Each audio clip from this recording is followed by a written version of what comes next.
Lors d'un dîner de famille, ma sœur a emmené ma fille de 5 ans au magasin pour lui acheter un cadeau d'anniversaire. Quand elle est revenue seule, je lui ai demandé où était ma fille, et elle a ricané. Oh, désolée. J'ai dû l'oublier au magasin. Ma mère l'a soutenue. Ne t'inquiète pas, tu finiras bien par la retrouver là-bas. Ma sœur a ri. Peut-être que ça lui apprendra à ne pas voler la vedette à ma fille. Il s'est avéré qu'elle ne voulait pas que ma fille reçoive plus d'attention que leur propre fille pour son anniversaire, alors elles l'ont délibérément abandonnée. J'ai passé un seul appel téléphonique qui les a menés à leur perte. Ce qui est arrivé à ma famille il y a 3 mois me semble encore être un cauchemar, mais les suites ont été une véritable justice poétique. C'est long, mais j'ai besoin de tout raconter.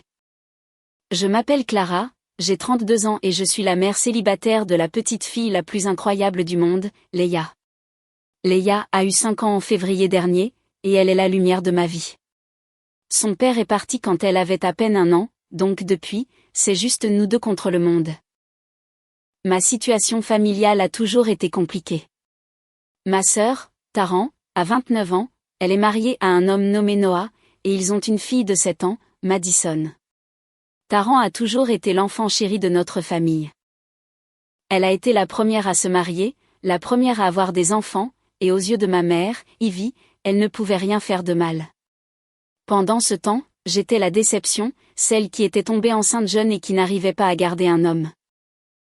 Le favoritisme a toujours été évident, mais je faisais avec parce que je voulais que Leia ait une relation avec sa grand-mère et sa tante. Ivy comparait constamment Leia à Madison, trouvant toujours des moyens de faire l'éloge de Madison tout en rabaissant subtilement Leia. Taran faisait des commentaires passifs-agressifs sur le comportement de Leia, ses vêtements, ses réussites. Mais je prenais sur moi, pensant que la famille en valait la peine.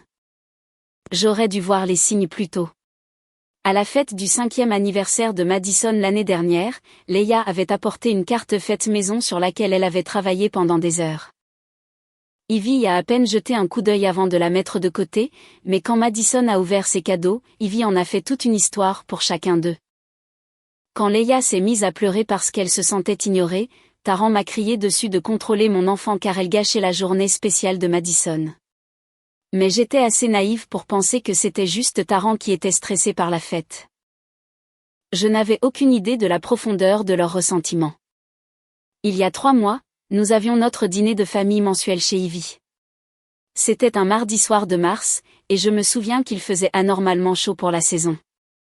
Leia était excitée parce qu'elle avait appris une nouvelle chanson à l'école et voulait la chanter pour tout le monde. Elle s'était entraînée toute la semaine, et j'étais si fière de sa confiance en elle. Mais dès notre arrivée, quelque chose clochait. Taran était exceptionnellement gentil avec Leia, ce qui aurait dû être mon premier signal d'alarme. Elle a complimenté la robe de Leia, lui a posé des questions sur l'école et a même suggéré qu'elles pourraient jouer ensemble après le dîner. Ivy était également plus attentive à Leia que d'habitude, ce que j'ai bêtement interprété comme un progrès. Pendant le dîner, Leia racontait à tout le monde sa prochaine pièce de théâtre à l'école, où elle avait été choisie pour jouer une fleur dans la scène du jardin. Elle était tellement excitée, gesticulant avec ses petites mains et parlant de son costume. Madison, assise en face d'elle, semblait agacée par l'attention que Leia recevait. C'est à ce moment-là que Taran a agi. « Tu sais quoi, Leia ?» a dit Taran avec un grand sourire qui n'atteignait pas ses yeux. « Puisque tu es une si gentille fille ce soir, que dirais-tu d'aller au magasin de jouets pour te choisir une surprise spéciale ?» Le visage de Leia s'est illuminé comme un matin de Noël. « Vraiment ? On peut, maman ? » J'ai hésité. Quelque chose me semblait louche, mais je n'arrivais pas à mettre le doigt dessus. Je ne sais pas. Il se fait un peu tard. Oh, allez, Clara, intervint Ivy. Laisse Taran faire quelque chose de gentil pour Leia. Le magasin n'est qu'à 10 minutes, et elles seront de retour en un rien de temps. Taran était déjà debout, attrapant son sac à main. Ça va être amusant, n'est-ce pas, Leia ? Juste entre filles. Leia sautillait presque sur sa chaise. S'il te plaît, maman. S'il te plaît. Contre mon intuition, j'ai accepté. D'accord, mais juste pour un petit moment. Et Leia, tu dois rester près de tante Taran tout le temps. Je le ferai. Promis. Leia m'a serré dans ses bras avant de courir aux côtés de Taran. Elles sont parties vers 19h30. Je suis restée avec Ivy, Noah et Madison, à débarrasser la table et à bavarder. Noah semblait mal à l'aise, ce que je comprends maintenant car il savait ce qui allait se passer. Madison était inhabituellement silencieuse, jouant avec ses jouets dans un coin. 1 heure a passé, puis 30 minutes de plus. J'ai commencé à m'inquiéter et j'ai appelé le téléphone de Taran, mais je suis tombée directement sur sa messagerie vocale. Quand j'ai fait part de mon inquiétude à Ivy, elle a simplement balayé mes craintes d'un geste de la main. Tu sais comment est Taran quand elle fait du shopping. Elle a probablement perdu la notion du temps. Mais à 21h30, j'étais en pleine panique. Leia n'avait jamais été loin de moi aussi longtemps sans que je sache exactement où elle était. J'ai rappelé Taran. Rien. C'est alors que Taran a finalement franchi la porte d'entrée, seule. Le silence dans la pièce était assourdissant. J'ai regardé derrière elle, m'attendant à voir la petite silhouette de Leia, mais il n'y avait rien. Taran avait un sac de course à la main et agissait de manière tout à fait normale, comme si de rien n'était. « Où est Leia ?» ai-je demandé, ma voix à peine un murmure. Taran m'a regardé avec une expression que je n'oublierai jamais. C'était de la pure méchanceté déguisée en indifférence désinvolte. Elle m'a ricané au nez et a dit « Oh, désolé. J'ai dû l'oublier au magasin. » J'ai eu l'impression d'être percutée par un camion. « Qu'est-ce que tu veux dire par « tu l'as oublié » ? Où est ma fille, Taran ? C'est alors qu'Ivy a pris la parole, et ses mots m'ont transpercé comme un couteau. Ne t'inquiète pas, tu finiras bien par la retrouver là-bas. J'ai regardé ma mère avec une incrédulité totale. C'était de sa petite fille dont nous parlions. Ma petite fille de 5 ans avait disparu, et elles agissaient comme si ce n'était pas grave. Taran a ri. Elle a vraiment ri. Peut-être que ça lui apprendra à ne pas voler la vedette à ma fille. C'est là que j'ai compris. Ce n'était pas un accident. Ce n'était pas Taran qui était tête en l'air ou irresponsable. C'était délibéré. Elles avaient planifié cela. De quoi parlez-vous ? Ai-je exigé, la voix montant. Le masque de Taran est finalement tombé complètement. Tu veux savoir la vérité, Clara ? On en a marre que Leia essaie toujours d'être le centre de l'attention. Chaque réunion de famille, chaque dîner, chaque événement. C'est toujours Leia et sa dernière réussite ou ses petites histoires mignonnes. Madison peut à peine placer un mot parce que tout le monde est trop occupé à s'extasier devant la précieuse Leia. Je n'arrivais pas à croire ce que j'entendais. C'est une enfant de 5 ans. Elle est juste excitée de partager des choses avec sa famille. Et Madison est ma fille, a crié Taran en retour. Mais est-ce que quelqu'un se soucie de ce qu'elle a à dire ? Non, parce que Leia vole toujours la vedette avec ses petites performances dramatiques. Ivy a hoché la tête en signe d'approbation. Taran a raison, Clara. Leia cherche beaucoup l'attention. Ce n'est pas sain pour Madison d'être toujours dans son ombre. Alors, vous avez abandonné ma fille dans un magasin ? Je tremblais de rage et de terreur. Elle a 5 ans. Elle doit être terrifiée. Elle va bien, dit Taran d'un ton dédaigneux. Les employés du magasin s'occuperont d'elle jusqu'à ce que tu arrives.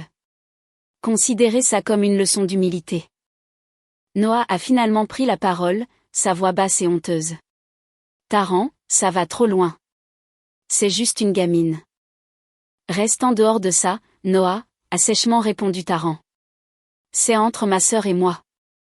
J'ai attrapé mon sac et mes clés, les mains tremblantes. Quel magasin ? Dis-moi quel magasin, tout de suite.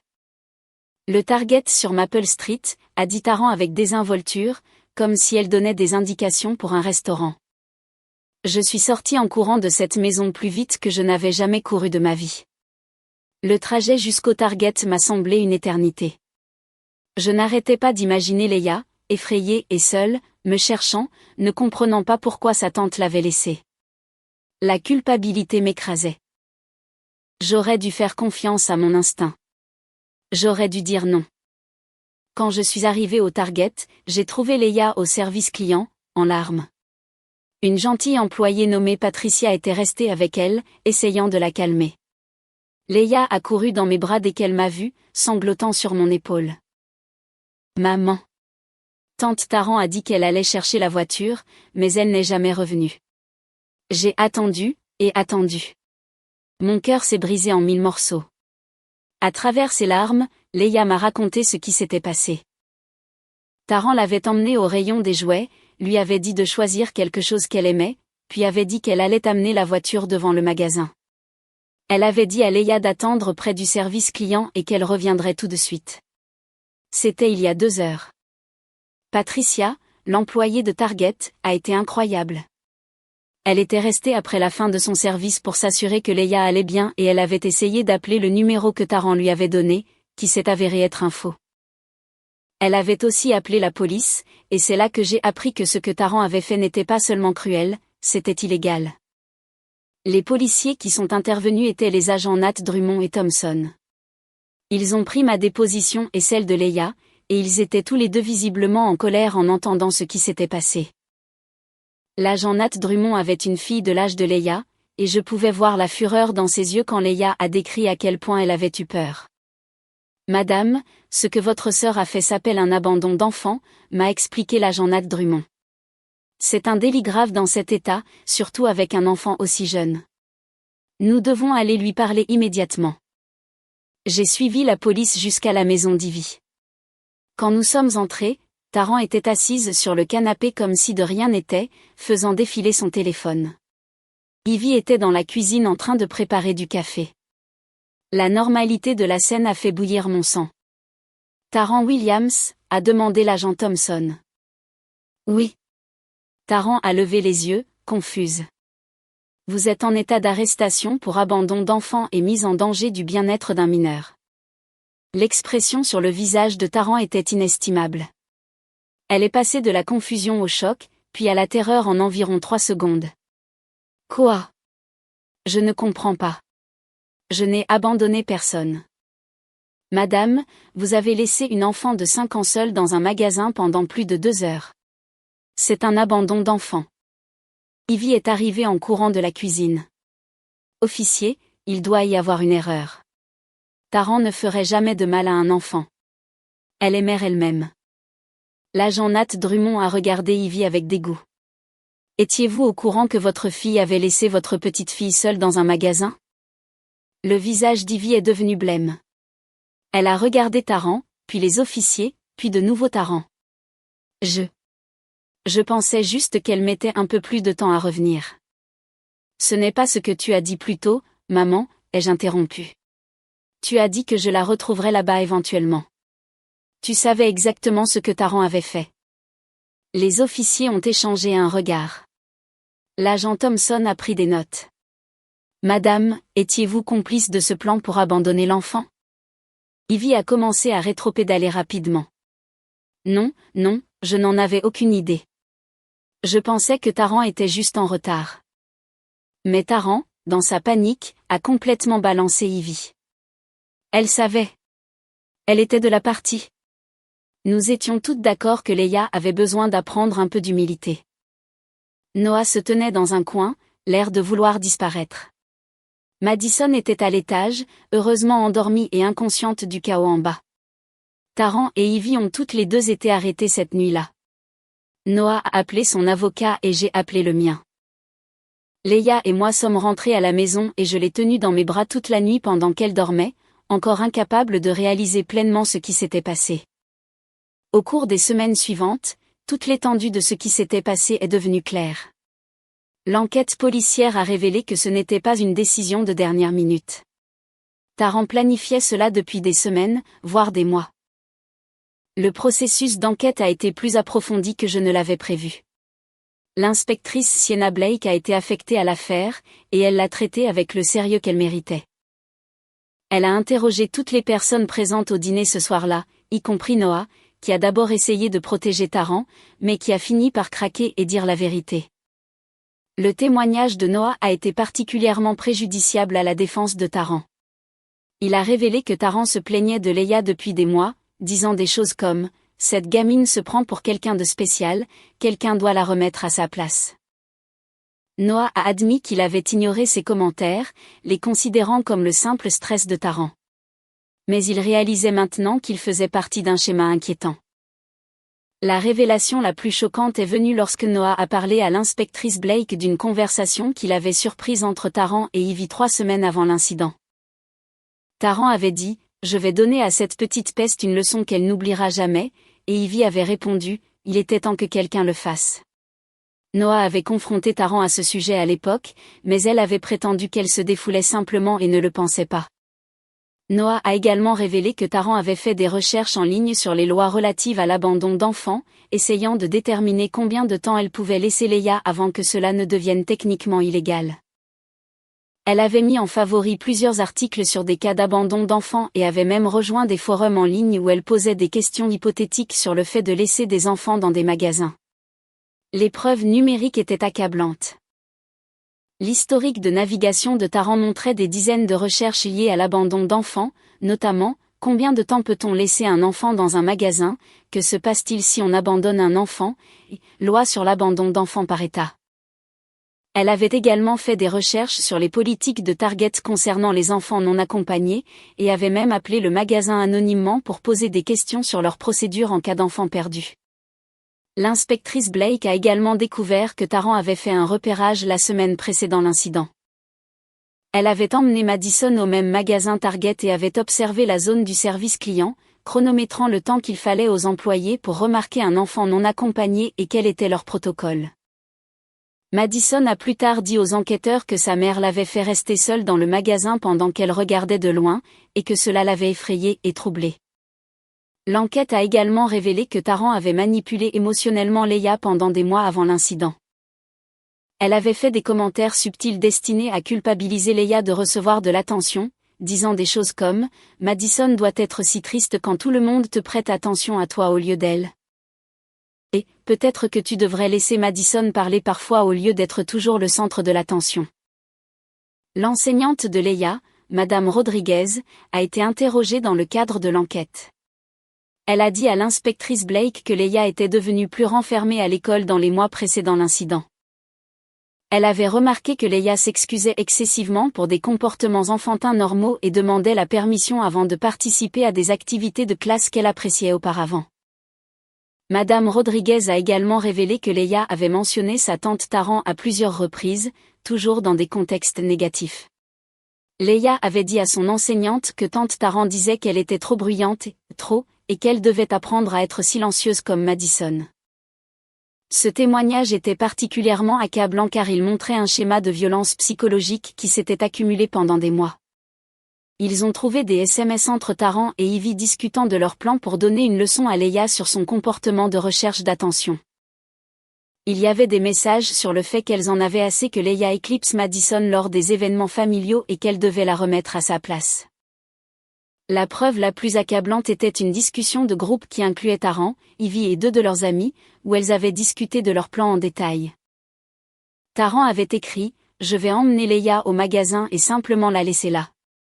Peut-être que le fait d'être abandonnée lui apprendra l'humilité. » Une de leurs amies avait répondu « Ça semble un peu dur, même pour Leia. » Taran avait répliqué « Elle s'en sortira. Les employés du magasin la garderont jusqu'à ce que Clara comprenne où elle est.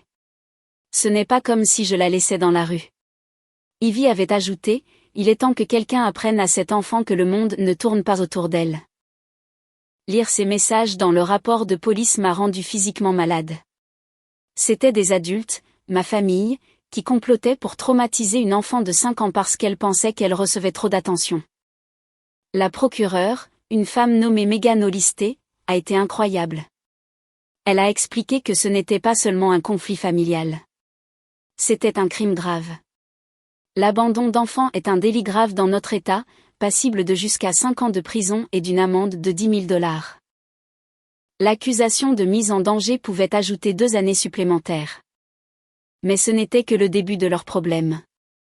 Alors que l'enquête criminelle se poursuivait, des détails plus troublants ont émergé sur les schémas de comportement de Taran et Ivy. L'inspectrice Blake a élargi son enquête pour inclure des entretiens avec des membres de la famille élargie, des amis de la famille et des voisins qui avaient été témoins d'interactions entre Taran, Ivy, Leia et Madison au fil des ans. L'ancienne meilleure amie de Tarrant, Maria Santos, s'est manifestée avec des informations qui ont choqué même l'inspectrice chevronnée. Maria a révélé que Tarrant parlait de vouloir donner une leçon à Leia depuis près d'1 an. Elle s'était plainte constamment du comportement de Leia et avait exprimé sa jalousie sur la façon dont les membres de la famille élargie choyaient Leia. Maria a raconté aux enquêteurs une conversation particulièrement troublante qu'elle avait eue avec Tarrant 6 mois plus tôt. Tarrant avait dit « Je jure que parfois j'ai juste envie de laisser Leia quelque part et de la laisser voir ce que ça fait d'être oubliée. Peut-être qu'alors elle comprendrait qu'elle n'est pas aussi spéciale que tout le monde le pense. » Lorsque Maria avait exprimé son inquiétude face à une telle déclaration, Tarrant l'avait balayée d'un revers de main en disant que c'était une blague. Mais Maria réalisait maintenant que Tarrant avait tâté le terrain, jaugeant les réactions à ses idées de plus en plus extrêmes pour donner une leçon à Leia. L'enquête a également mis au jour l'activité de Tarrant sur les réseaux sociaux, qui dressait un tableau inquiétant de son ressentiment croissant envers Leia. Dans des messages privés à des amis, Tarrant avait qualifié Leia d'« enfant chéri », de « voleuse d'attention » et de « petite princesse qui ne peut rien faire de mal ». Elle s'était plainte que les réunions de famille tournaient entièrement autour de Leia et avait exprimé sa frustration que Madison soit éclipsée par sa cousine gâtée. L'inspectrice Blake a également découvert que Tarrant avait répandu des mensonges sur le comportement de Leia à d'autres membres de la famille. Elle avait dit à plusieurs oncles et tantes que Leia devenait une enfant à problème et que j'étais une mère trop permissive. Elle avait même convaincu certains membres de la famille que Leia était méchante avec Madison, ce qui était complètement faux. Le rôle d'Ivy dans le complot est également devenu plus clair. Les relevés téléphoniques ont montré qu'elle et Tarrant avaient été en contact plusieurs fois par jour dans les semaines précédant l'incident, parlant souvent pendant des heures. Lorsque les enquêteurs ont obtenu un mandat pour les relevés téléphoniques d'Ivy, ils ont découvert qu'elle avait été tout aussi investie dans le plan que Tarrant. Ivy tenait un carnet où elle notait chaque fois que Leia recevait de l'attention lors des réunions de famille. Elle avait écrit des entrées détaillées sur le comportement de Leia, décrivant un enthousiasme enfantin normal comme de l'exhibitionnisme et de la recherche d'attention. Elle avait même enregistré le nombre de minutes que les conversations se concentraient sur Leia par rapport à Madison, comme si elle constituait un dossier contre une enfant de 5 ans. Les entrées du carnet étaient particulièrement troublantes. Une entrée disait « Leia a chanté sa petite chanson pendant 15 minutes ce soir pendant que Madison était assise, ignorée. Il faut faire quelque chose à propos de l'ego de cet enfant avant qu'il ne devienne complètement incontrôlable. » Une autre entrée déclarait « Leia a reçu 3 compliments sur son dessin alors que Madison n'en a eu aucun. Ce favoritisme nuit à l'estime de soi de Madison.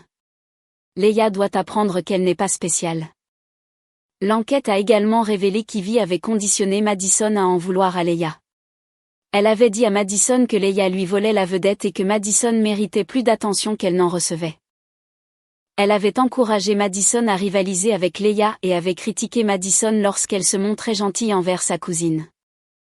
L'inspectrice Blake a interrogé Madison séparément en présence d'un défenseur des enfants, et Madison a révélé que grand-mère Ivy lui disait depuis des mois que Leia était une mauvaise cousine qui détournait l'attention des gentilles filles comme Madison. Madison a admis qu'elle avait commencé à être jalouse de Leia parce que grand-mère Ivy n'arrêtait pas de lui dire qu'elle devrait l'être. Pendant que l'affaire pénale avançait, j'ai passé un appel téléphonique qui allait tout changer. J'ai appelé les services de protection de l'enfance. Je sais que certaines personnes pourraient penser que c'était extrême, mais écoutez-moi. Tarrant et Noah avaient une fille de 7 ans, et Tarrant venait de prouver qu'elle était prête à abandonner un enfant pour prouver quelque chose. Si elle pouvait faire ça à sa propre nièce, que pourrait-elle faire à Madison si celle-ci se comportait mal ou la mettait dans l'embarras? L'assistante sociale assignée à l'affaire était une femme nommée Amanda Torres, et elle était minutieuse. Elle a interrogé Noah, Tarrant, Ivy, Madison, Leia et moi. Elle a examiné les rapports de police, les SMS et les accusations criminelles. Ce qu'elle a découvert était troublant. Lors de son entretien avec Madison, Amanda a découvert que Tarrant avait l'habitude d'utiliser l'abandon comme une menace. Madison a admis que sa mère l'avait menacée à plusieurs reprises de la laisser quelque part si elle ne se comportait pas bien. Elle avait même conduit Madison dans un parc une fois, lui avait dit de sortir de la voiture, puis avait fait le tour du pâté de maison pour lui donner une leçon sur le fait de répondre. Noah, à son crédit, n'était pas au courant de la plupart de ces choses. Il travaillait de longues heures et voyageait fréquemment pour son travail, donc il manquait beaucoup des interactions quotidiennes entre Tarrant et Madison. Quand Amanda lui a montré les preuves, il a été horrifié. Amanda a également interrogé les enseignants de Madison, qui ont signalé que Madison montrait des signes d'anxiété et avait mentionné avoir peur d'être laissée derrière si elle n'était pas assez sage. Une enseignante a noté que Madison avait pleuré lorsque sa mère était en retard pour la récupérer à l'école, disant qu'elle pensait avoir été oubliée comme sa cousine Leia. Sur la base de son enquête, Amanda a recommandé que Madison soit temporairement retirée de la garde de Tarrant en attendant une audience complète au tribunal. Le tribunal de la famille a programmé une audience d'urgence 3 jours plus tard et a accepté de placer Madison sous la garde temporaire de Noah pendant que la situation était évaluée. En 3 semaines après ce dîner de famille, toute la vie de Tarrant a commencé à imploser. Noah a demandé le divorce et a obtenu la garde temporaire de Madison après l'audience d'urgence. Il a quitté leur maison et s'est installé dans un appartement temporaire pendant qu'il cherchait un logement permanent. Madison a été placée en thérapie pour faire face à la violence psychologique qu'elle avait subie. Tarrant a été accusé d'abandon d'enfant, de mise en danger du bien-être d'un mineur et, après l'enquête des services sociaux, d'accusations supplémentaires de violence psychologique et de menaces graves envers un enfant. Sa caution a été fixée à $50 000, qu'Ivy ne pouvait pas se permettre de payer même si elle l'avait voulu. Ivy a été accusée de complicité d'abandon d'enfant et de mise en danger du bien-être d'un mineur. Sa caution a été fixée à $25 000. Elle a dû hypothéquer sa maison pour payer leurs frais de justice à toutes les deux. Mais les problèmes financiers ne faisaient que commencer. Noah possédait une petite mais prospère agence de marketing et Tarrant en était la directrice administrative. Lorsque la nouvelle de son arrestation est devenue publique, 3 des plus gros clients de Noah l'ont immédiatement lâché. Il ne voulait pas être associé à quelqu'un dont la femme avait abandonné un enfant. L'entreprise de Noah a perdu environ 60% de ses revenus du jour au lendemain. Tarrant travaillait comme hygiéniste dentaire dans un cabinet familial populaire. Lorsque les partenaires du cabinet ont appris les accusations, ils l'ont placé en congé administratif immédiat en attendant l'issue de l'affaire. L'Ordre des hygiénistes dentaires de l'État a également ouvert une enquête sur sa licence, citant les accusations de mise en danger d'enfants comme preuve de turpitude morale. Ivy travaillait comme enseignante remplaçante dans le district scolaire local. Lorsque le district a appris son arrestation, ils l'ont licenciée immédiatement et lui ont interdit tout futur emploi dans le district. Comme elle avait 62 ans et comptait sur sa pension d'enseignante, ce fut un coup dévastateur pour sa sécurité financière. Mais la conséquence la plus inattendue est venue de la propre stupidité de Tarrant. Alors que Tarrant était en liberté sous caution en attendant son procès, elle a pris la décision incroyablement mauvaise de publier un message sur la situation sur Facebook. Contre l'avis explicite de son avocat, elle a écrit un long message affirmant qu'elle était persécutée pour avoir essayé de donner une leçon à un enfant gâté et que les accusations portées contre elle étaient ridicules. Elle a écrit « Je n'arrive pas à croire que je suis arrêtée pour avoir laissé ma nièce dans un magasin pendant quelques heures. Les enfants de nos jours sont tellement chouchoutés. Quand j'étais petite, nous allions à l'école à pied seuls et personne n'appelait la police. Maintenant, on ne peut même plus discipliner un enfant sans que tout le monde panique. Ma nièce avait besoin d'apprendre qu'elle ne peut pas toujours être le centre de l'attention et parfois cela signifie ressentir un peu d'inconfort. J'essayais de l'aider à devenir une meilleure personne et voilà les remerciements que je reçois. » La publication est devenue virale de la pire des manières. Des captures d'écran du message de Tarrant ont été partagées des milliers de fois, les gens exprimant leur indignation face à son manque total de remords. Quelqu'un a lancé une pétition sur change.org demandant qu'elle reçoive la peine maximale. Les chaînes d'information locales ont repris l'histoire. Le message de Tarrant a également été transmis au bureau du procureur, où Megan Hollister l'a utilisé comme preuve que Tarrant ne montrait aucun remords pour ses actions et représentait un risque continu pour les enfants. Lors d'une audience ultérieure sur la caution, cela a considérablement nui aux chances de Tarrant de maintenir ses conditions de caution actuelles. Noah a été horrifié par la publication. Son avocat lui a conseillé de faire une déclaration publique se distanciant des actions de Tarrant, ce qu'il a fait. Il a publié une déclaration disant qu'il était consterné par le comportement de sa femme et qu'il était déterminé à protéger sa fille de tout autre préjudice. La publication virale a également conduit à la modification des conditions de caution de Tarrant. Lors d'une audience 2 semaines après sa publication sur Facebook, le juge a augmenté le montant de sa caution et a imposé des restrictions supplémentaires, notamment des visites surveillées uniquement avec Madison et une interdiction d'utiliser les réseaux sociaux. Le procès pénal de Tarrant a commencé 8 mois après l'incident.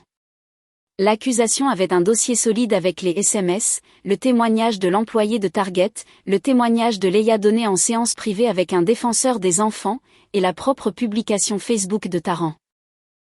L'avocat de Tarrant a tenté de faire valoir qu'elle avait l'intention de revenir chercher Leia, mais qu'elle avait été distraite et avait perdu la notion du temps.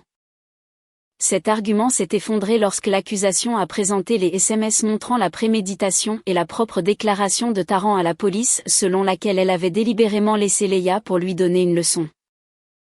Le jury a délibéré pendant moins de 3 heures avant de rendre des verdicts de culpabilité sur tous les chefs d'accusation. Tarrant a été condamné à 4 ans de prison, 3 ans de mise à l'épreuve, et a payé 15 000 $ d'amende et de dédommagement. Elle a également reçu l'ordre de n'avoir aucun contact avec Leia jusqu'à ce que Leia ait 18 ans. Le procès d'Ivy était distinct, mais tout aussi dévastateur. Son avocat a tenté de faire valoir qu'elle ne faisait que suivre l'exemple de Tarrant et ne comprenait pas la gravité de la situation, mais les SMS ont montré qu'elle était une participante active dans la planification de l'abandon. Ivy a été reconnue coupable de complicité et condamnée à 18 mois de prison et 2 ans de mise à l'épreuve. Elle a également été condamnée à payer 8 000 $ d'amende et de dédommagement. Pendant que les affaires pénales suivaient leur cours, j'ai également intenté une poursuite civile contre Tarrant et Ivy pour détresse émotionnelle, supervision négligente et infliction intentionnelle de détresse émotionnelle. Mon avocat, David Kim, était confiant que nous avions un dossier solide. Le procès civil a révélé des détails encore plus troublants sur les motivations de Tarrant et Ivy.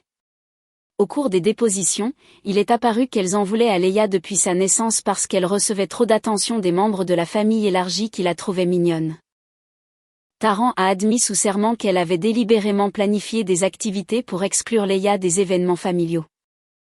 Elle avait convaincu Ivy d'organiser les fêtes d'anniversaire de Madison dans des lieux où les enfants de moins de 6 ans n'étaient pas autorisés, sachant que Leia ne pourrait pas y assister. Elle avait également répandu des rumeurs parmi les membres de la famille élargie selon lesquelles j'étais une mère poule qui élevait Leia pour qu'elle soit capricieuse et exigeante. L'affaire civile s'est terminée par un accord de 85 000 $, provenant principalement de la police d'assurance de l'entreprise de Noah qui couvrait la responsabilité des membres de la famille. L'argent a été placé dans un fonds en fiducie pour l'éducation et la thérapie de Leia. Pendant ce temps, Noah se battait pour la garde exclusive de Madison. L'avocat de Tarrant a fait valoir qu'elle devrait être autorisée à des visites surveillées à la fin de sa peine, mais l'avocat de Noah a présenté des preuves d'un schéma de violence psychologique et de menaces d'abandon. La juge du tribunal de la famille n'a pas été sympathique à la cause de Tarrant. La juge Hélène Dorsey a noté que Tarrant avait montré un schéma inquiétant d'utilisation de l'abandon comme un outil de contrôle et que ses actions démontraient une incapacité fondamentale à prioriser le bien-être des enfants par rapport à ses propres besoins émotionnels. Noah a obtenu la garde légale et physique exclusive de Madison, les droits parentaux de Tarrant étant suspendus jusqu'à ce que Madison ait 18 ans. Tarrant a été condamné à payer une pension alimentaire et tout contact futur avec Madison nécessiterait l'approbation du tribunal et des visites surveillées. Les conséquences de cette seule nuit ont continué à se propager dans la vie de Tarrant et d'Ivy comme une traînée de poudre. L'ex-mari de Tarrant, Noah, a obtenu le divorce et a été autorisé par le tribunal de la famille à déménager dans un autre État avec Madison pour un nouveau départ. Il a finalement reconstruit son entreprise et se porte bien maintenant, mais il a fallu près de 2 ans pour se remettre des dommages financiers. Ivy a perdu sa maison en saisie hypothécaire après avoir dépensé toutes ses économies en frais de justice. Elle a été expulsée 4 mois après sa sortie de prison et a dû emménager avec sa sœur en Arizona. À 64 ans, elle recommençait essentiellement à zéro. Les autres relations de Tarrant ont également été détruites. Sa meilleure amie, qui était dans la discussion de groupe où elles ont planifié l'abandon, a été si perturbée par les SMS qu'elle a mis fin à leur amitié. Plusieurs autres amis et membres de la famille ont coupé les ponts avec Taran après avoir appris tous les détails de ce qui s'était passé. Le cabinet dentaire où Taran avait travaillé a publié une déclaration publique condamnant ses actions et a fait un don à une association caritative locale pour enfants au nom de Leia.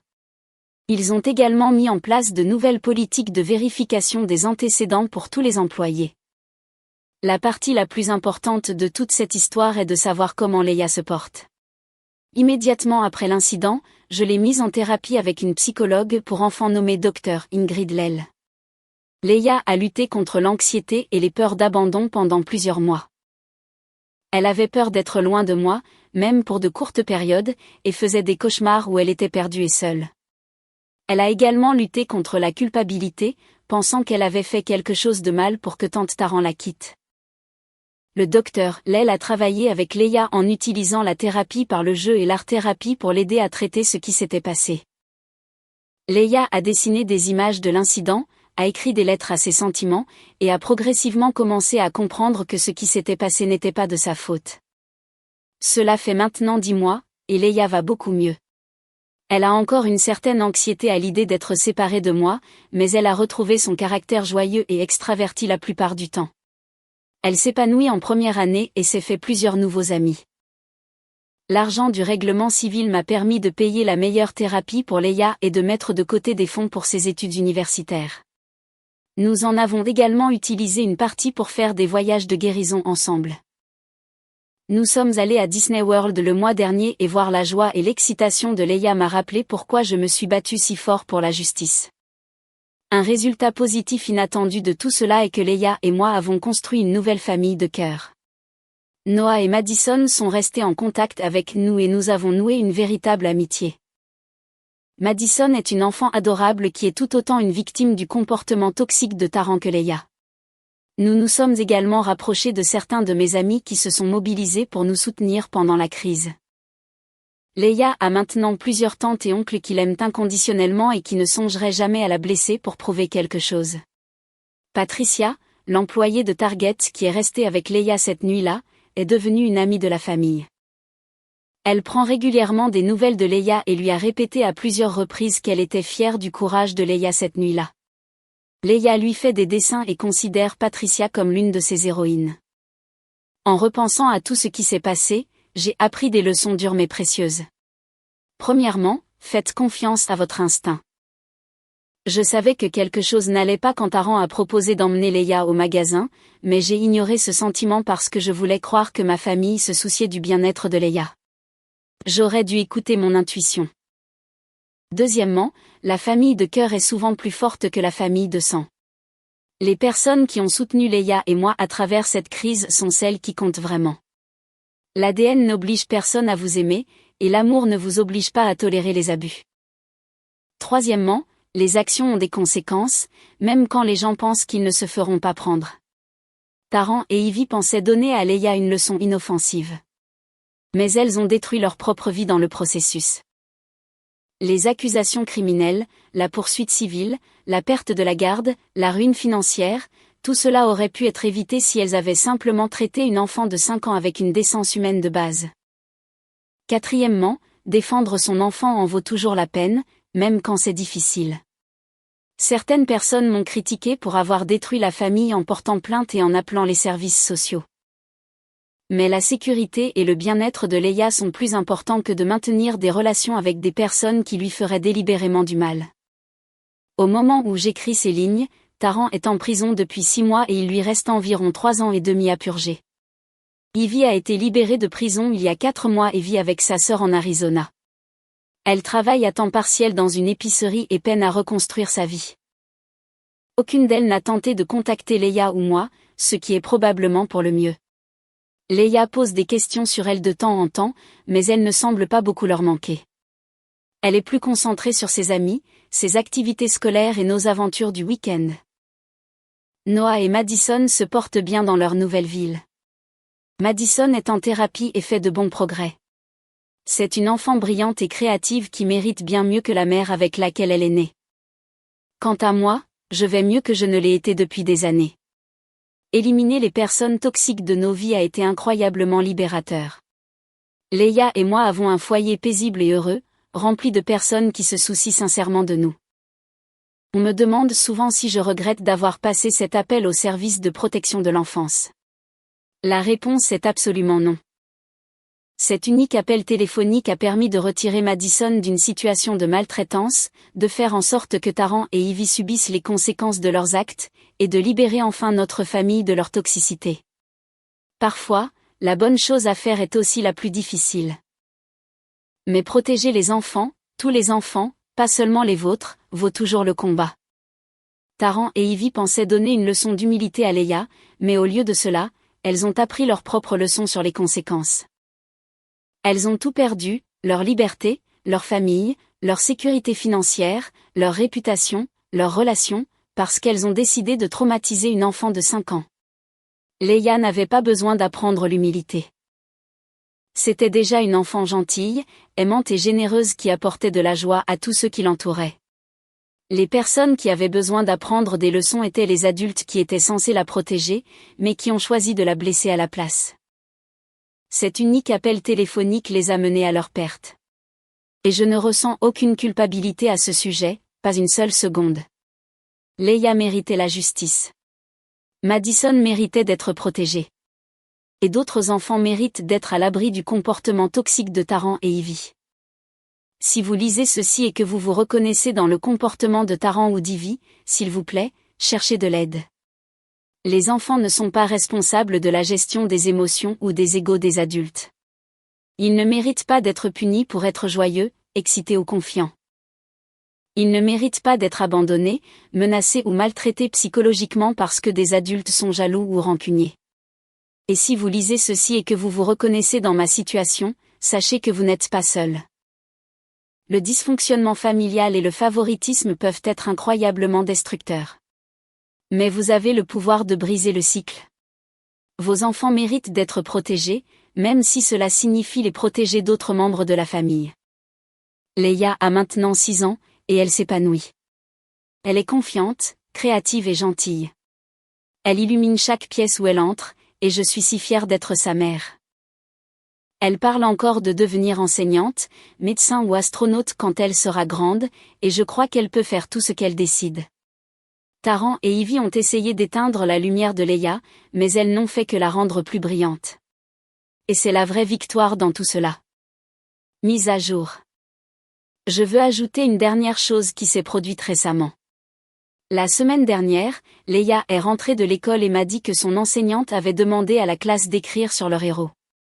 Je m'attendais à ce qu'elle écrive sur un pompier, une princesse ou quelqu'un d'un film. Au lieu de cela, elle a écrit sur moi. Sa rédaction disait « Mon héros, c'est ma maman parce qu'elle me garde en sécurité même quand des choses effrayantes se produisent. Quand des méchantes personnes ont essayé de me faire du mal. Elle s'est assurée qu'elle ne pourrait plus le faire. Elle me dit tous les jours que je suis spéciale et que je n'ai pas à changer qui je suis pour rendre les autres heureux. Ma maman est courageuse et forte et elle m'aime quoi qu'il arrive. » Lire cette rédaction m'a fait pleurer, mais c'était des larmes de joie. Malgré tout ce qui s'est passé, Leia se sent en sécurité et aimée. Elle sait qu'elle est appréciée pour qui elle est, et non en dépit de qui elle est. Cela vaut plus que n'importe quelle vengeance ou justice. Cela vaut tout. Et voilà mon histoire. Taran et Ivy pensaient donner une leçon à Leia, mais la seule leçon apprise fut que les actions ont des conséquences. Elles ont tout perdu parce qu'elles ont choisi la cruauté plutôt que la gentillesse. Et Leia et moi nous portons mieux sans elles. Parfois, les gens toxiques s'éliminent d'eux-mêmes, et parfois il faut passer un coup de fil pour les y aider.